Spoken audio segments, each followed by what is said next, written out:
E chegamos para o segundo dia da ETH Porto, um dia mais cinzento, com mais chuva, mais vento, mas com o mesmo espírito. Para mim vai ser o último dia, mas cá estarei para continuar a fazer a cobertura do evento. Estamos aqui na parte superior, onde está o restaurante, a zona de restauração.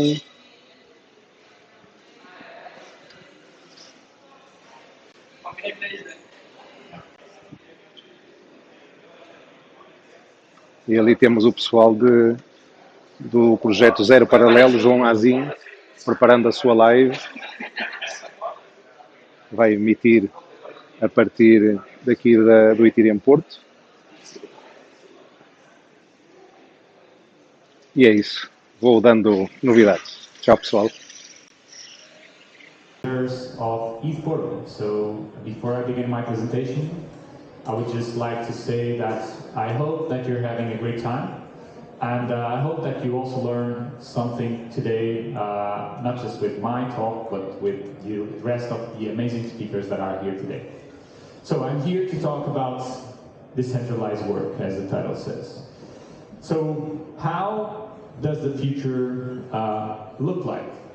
Some people actually believe that the future is going to be a solar punk theme where everyone is going to have flying cars, everything green, kind of like a sci-fi future, right? Some other people believe that we actually live in a simulation, or we will live in a simulation when AI starts to be bigger and actually the machines take over, and then we will all want to take the red pill. But there's another perspective, which is the multiverse perspective. So in the sense that we will be able to travel through several multiverses. We're kind of doing that with metaverses and whatnot. But again, this is another potential future that people believe in. So yeah, these are the three possibilities that I've listed today. But what do these futures all have in common? Work. So I believe that in every one of them, work will still be something that will happen. And with a worker, so an organization pays you according to what they seem to think that is the standards and the requirements for their work. So you deliver a job in a centralized platform, and the entity that pays you is going to evaluate your work. So you might have done a good work, and they might say, no, you haven't, and you won't get paid. And they can still use that work that you did. So these are the types of situations that happen a lot, and it's a problem that, in my opinion, needs to be changed. So for me, the way is actually through decentralized platforms. And what are the advantages of doing that? On one side, the payment infrastructure is done through smart contracts. So a smart contract acts as an escrow, holds the money until you deliver the work. And when you deliver the work, that work is approved, you get paid. And you get paid automatically through a wallet, so it usually takes a couple of minutes to settle. And it means that you can... kind of the aspect of staking, like, that's really important, like, to participate to the security of the protocol, but on some protocol like Cosmos, for example, you really take care, take an active part of the governance. Can you maybe describe a little bit more on those protocols, how can governance work for stakers, for validators, and some example like you can have? Okay, yeah, for sure. So kind of the difference, like using, like, for example, Cosmos, as a staker, you will basically just give a voting power to a validator. So your assets still on your, for example, if you use a ledger, on your address. So you still own your asset. But you're just like giving, it's like you have, let's say, you're in France, you have like politicals, you give the voting power to a political, and when he is voting like on something, if he votes yes, then your voting power will be transferred to a yes. So the more people stake to the validator, the more power you will have and influence in the governance. But there is like something as the delegators, if you decide to vote no, you can just vote no, it will just like rewrite the vote, the part of your voting power will change to no.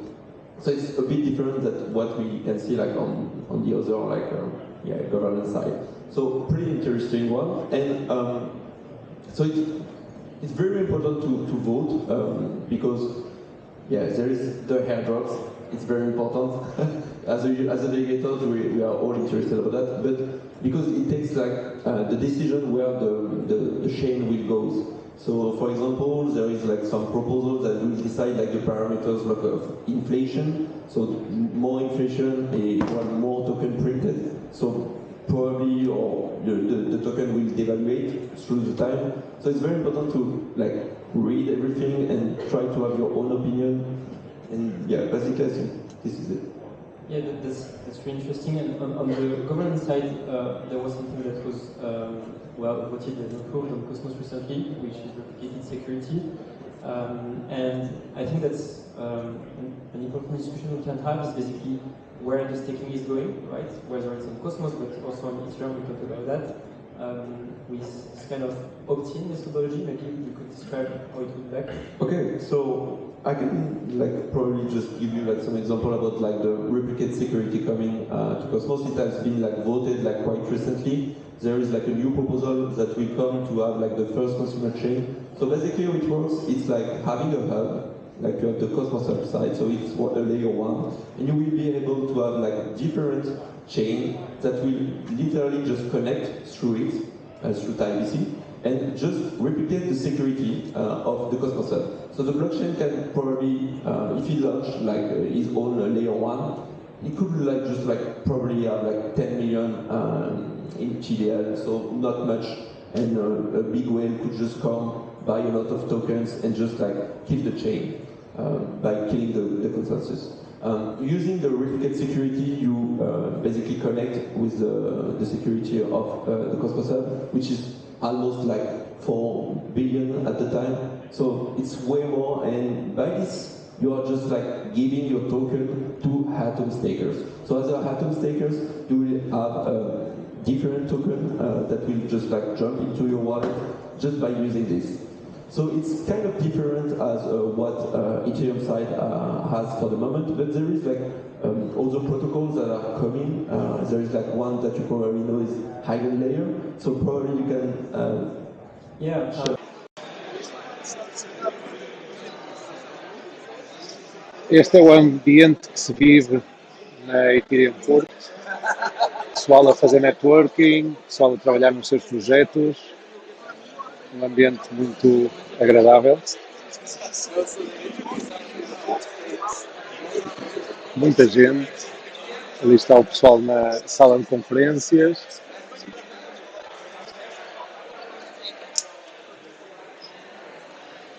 E o espaço espetacular.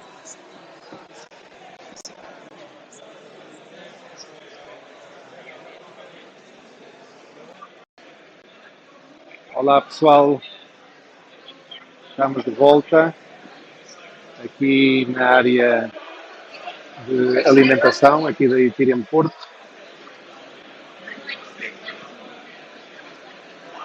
E aqui mais à frente vemos os nossos amigos do Crypto Café a fazerem a sua live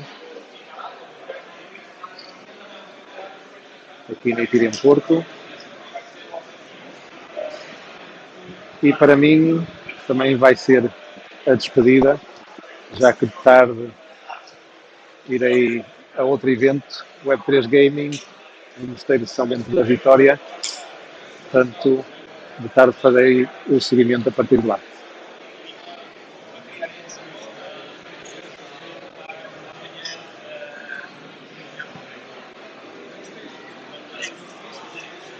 Aí está o pessoal do Crypto Café.